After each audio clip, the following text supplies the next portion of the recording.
A very good morning to all of you. We shall begin with Lionel Trilling because we are going to study an essay by Trilling, Freud in Literature. Before we understand this essay, we shall first of all get introduced with Trilling. Lionel Trilling was born on 4th July 1905 in New York, US, and died on 5th November 1975 in the same city. Trilling was an American literary critic and teacher, and his work of criticism was informed by psychological, sociological, and philosophical methods and insights. As he talks about these methods in his work of literary criticism, he was educated at Columbia University. He got his MA in the year 1926 and that he got his PhD in the year 1938. Then he taught briefly at the University of Wisconsin and at Hunter College in New York City. And in 1931, he joined the faculty of Columbia, where he remained for the rest of his life. Now let's try to have some understanding of his critical writings. He is well known for his studies of Matthew Arnold, which was published in the year 1939, and E.M. Foster, which was published in the year 1943.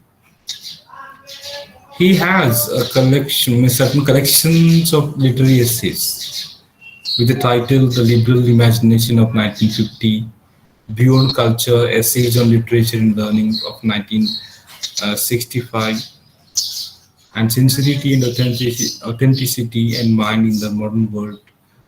Both of these literary essays were published in the year 1972.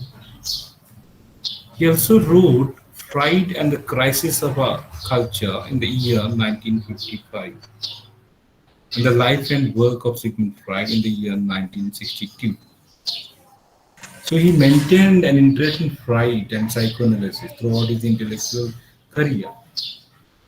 His criticism was not based on any one system of thought. Actually, I told you he was influenced by sociology, philosophy, etc. But he was more interested in Freud and psychoanalysis. So he saw his role and the role of all useful criticism as similar to that of his important predecessor, Matthew Arnold. He looked at him as an inspiration, and he thought that critics should be like him. The disinterested endeavor to learn and propagate the best that is known and thought in the world. I unquote. So Matthew Arnold was his inspiration, and he said one should be like Matthew Arnold. Disinterested means one should not come up with self-interest. The endeavor means the attempts, the efforts should be free from your self-interest.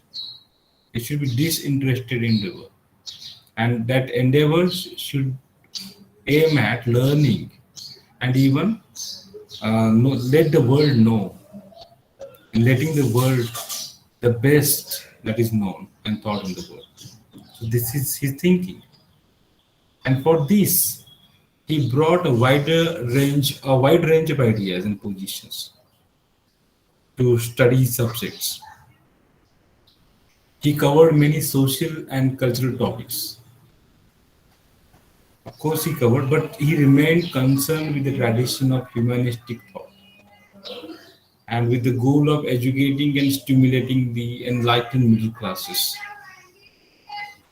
His novel, The Middle of the Journey, which was published in the year 1947, concerns the moral and political developments of the liberal mind in America in the 1930s and 40s. Actually, he died in say, 1975, but in 2008, a second novel was discovered and edited by scholar Geraldine Murphy. It was published after his death, posthumously. The Journey Abandoned.